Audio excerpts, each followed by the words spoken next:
Saya cari ibu sekalian, saya cari ke agama Buddha, saya cari ke agama Hindu, saya cari ke agama Katolik, saya cari ke agama Kristen, saya nggak dapat Tuhan itu siapa. Lah kenapa? Karena nggak memuaskan akal. Yang tadi saya cerita, saya keluar dari agama Katolik karena nggak muasin akal. Hindu sama, Buddha sama, Katolik sama, Kristen sama. Yang saya belum cari cuma Islam. Setelah saya masuk kuliah, teman saya nanya, Lik, kamu masih mau nyari Tuhan itu siapa? Agama yang benar apa? Saya bilang, iya, ikut sama saya. Ketemu sama ustadz saya. Ini orang ustadz saya beda, orangnya masih muda tapi omongannya penuh hikmah. Namanya Ustadz Fatih Karim. Ayat yang pertama kali dibacakan kepada saya adalah Dzalikal kitabu la raiba fi hudal lil muttaqin. Surat ayat kedua. Surat pertama apa? Al-Fatihah. Al-Fatihah berarti seperti cover buku. Lalu kemudian surat kedua Al-Baqarah, kata pengantar. Ayat pertama Al-Baqarah, alif.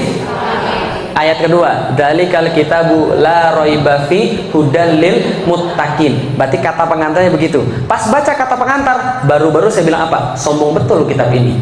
Lah kenapa? Baru di awal-awal sudah mengatakan bahwa dia tidak ada kesalahan, sempurna. Emang yang buat siapa? Lalu kemudian saya protes, Kang, kalau begitu ini kitab salah. Lah kenapa? Belum apa-apa dia bilang bahwa kitab ini sempurna, tidak ada keraguan di dalamnya. Sedangkan menurut saya manusia nggak mungkin sempurna. Karena manusia nggak sempurna, maka buatan manusia juga nggak sempurna. Karena pikir saya yang buat Al-Quran adalah manusia, padahal bukan. Wajar nggak saya mikir begitu? Ya, karena yang buat Weda siapa? Manusia. Tripitaka? Manusia. Yang buat Alkitab? Manusia. Wajar nggak saya mikir begitu? Wajar. Tapi ustadznya bilang, enggak, ini nggak sama kayak yang lain. Ini yang buat bukan manusia, langsung dari Tuhan pencipta semesta alam. Saya bilang begini, serius, masa Tuhan nulis lalu kasih pada manusia? Nggak mungkin banget.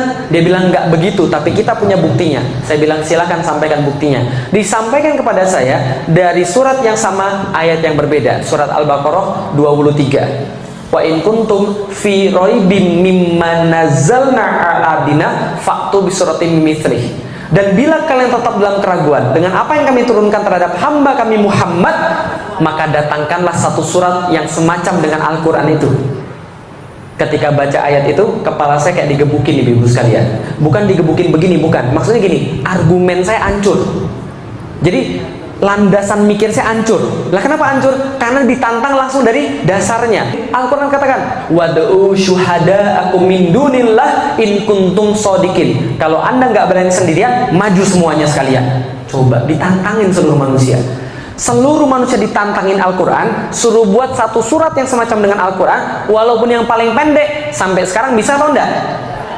Ketika saya baca itu, saya kaget dulu. Saya bilang sama ustadznya, ini benar nggak ada yang bisa mendatangkan yang semacamnya? Ustadznya bilang, silakan cari aja. Saya mikir begini, ini surat turun 1400 tahun yang lalu. Kalau ada orang yang bisa, tentu dari dulu sudah dilakukan. Ternyata setelah saya cari, betul nggak ada. Akhirnya apa yang saya pikir? Ini segel ini. Paham ibu sekalian? Ini segel dari pabrik ini. Maka saya bilang, Tuhan saya namanya Allah, Rasul saya namanya Muhammad, dan agama saya Islam. Lah kenapa? Karena saya punya bukti sekarang yang enggak saya dapat ketika di agama-agama yang lain. Saya punya bukti, maka saya masuk Islam. Setiap nabi-nabi buktinya apa namanya? Mukjizat. Mukjizat artinya yang melemahkan. Loh, kok yang melemahkan? Jadi gini ceritanya. Setiap nabi turun itu selalu membawa sesuatu yang membuat yang lain terasa lemah terhadap itu. Makanya mukjizat tergantung tren. Tergantung apa? Tren. Contoh, Nabi Musa, trennya apa waktu itu? Sihir, yang lagi keren. Orang yang bisa sihir dianggap hebat, dianggap kuat, dianggap luar biasa. Nabi Musa turun bawa yang lebih hebat daripada sihir. Apa itu? Apa buktinya diberikan Allah? Tongkat. Bisa berubah jadi? Bisa membelah laut. Setelah Nabi Musa wafat, apakah mujizatnya masih ada? Masih ada tongkat yang model begitu? Kalau masih ada, saya mau beli 2. Nggak ada lagi tongkat model begitu. Semua mujizat diangkat ketika nabinya wafat. Ganti masa Nabi Daud. Nabi Daud yang lagi ngetren apa? Nabi Daud yang lagi ngetren apa di masa itu? Perang. Orang yang paling hebat adalah orang yang paling gede badannya. Maka ada cerita Jalut. Jalut itu orang Filistin, yang orang Filistin badannya di atas rata-rata. Nah ini Jalut orang yang paling bongsor di antara Filistin, berarti lebih gede lagi. Maka orang gede kuat. Maka diturunkan Nabi Daud dengan mujizat bisa melembutkan besi. Dia pakai baju zirah, dia pakai baju besi, menang jadi raja. Gitu kan ya? Nabi Sulaiman anaknya Nabi Daud lagi ngetren apa? Buat gedung-gedung megah, kendaraan-kendaraan super cepat, dan sihir-sihir yang mematikan. Maka Allah kasih dia orang naik kendaraan biasa unta, dia kendaraannya apa? Angin. Orang buat megah, bangunan-bangunan megah, dia buat bangunan rumahnya itu pintunya aja 9 pilar. Pintunya doang, tehelnya kaca semua. Gitu kan ya? Itu Nabi Sulaiman. Ganti masa lagi, Nabi Isa. Nabi Isa yang lagi ngetren apa? Trennya ganti. Apa yang lagi ngetren? Medis, kesehatan. Orang lepra, buta, kusta sekali sentuh selesai. Orang mati hidup, gitu kan ya, atas izin Allah. Tapi setiap nabi wafat, nabinya diangkat, mujizatnya diangkat. Betul? Nabi Muhammad yang lagi ngetren apa? Di kalangan orang-orang Arab dan di kalangan dunia pada saat itu. Syair, sastra, bahasa, informasi.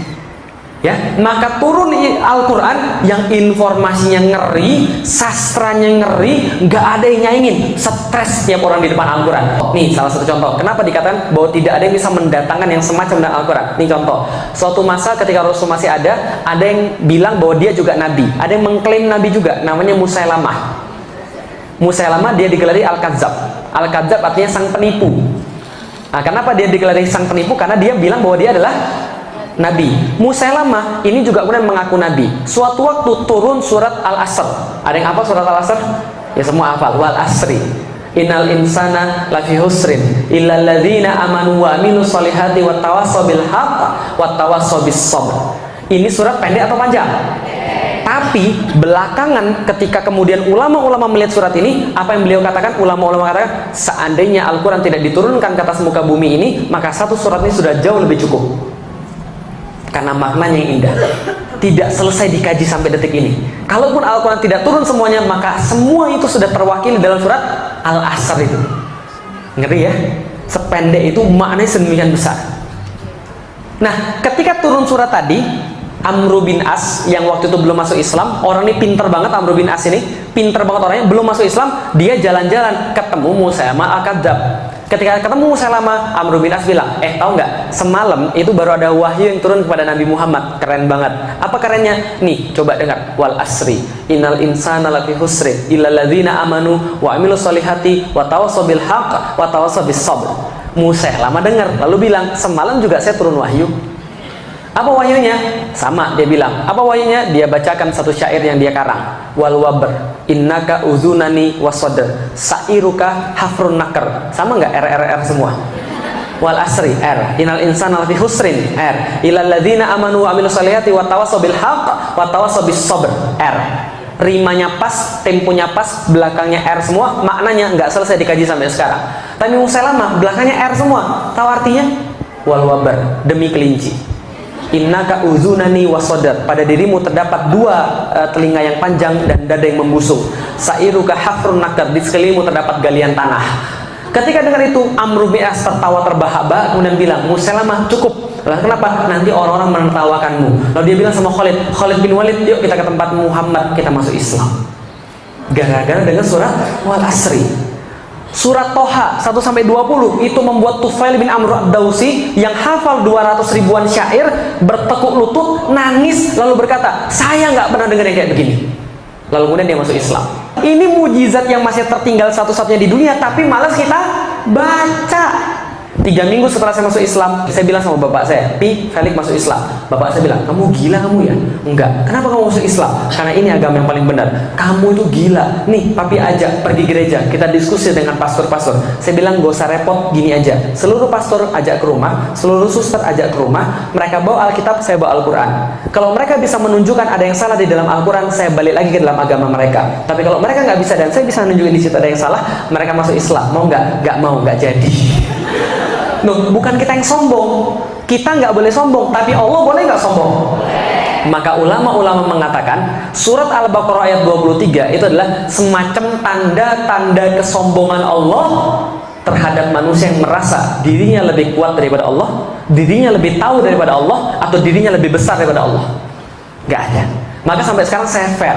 Kalau ada yang bisa mendatangkan Al-Quran yang semacam dengan Al-Quran, saya sekarang juga keluar dari Islam dan saya masuk agama dia. Tapi kalau dia tidak mampu, harusnya dia masuk.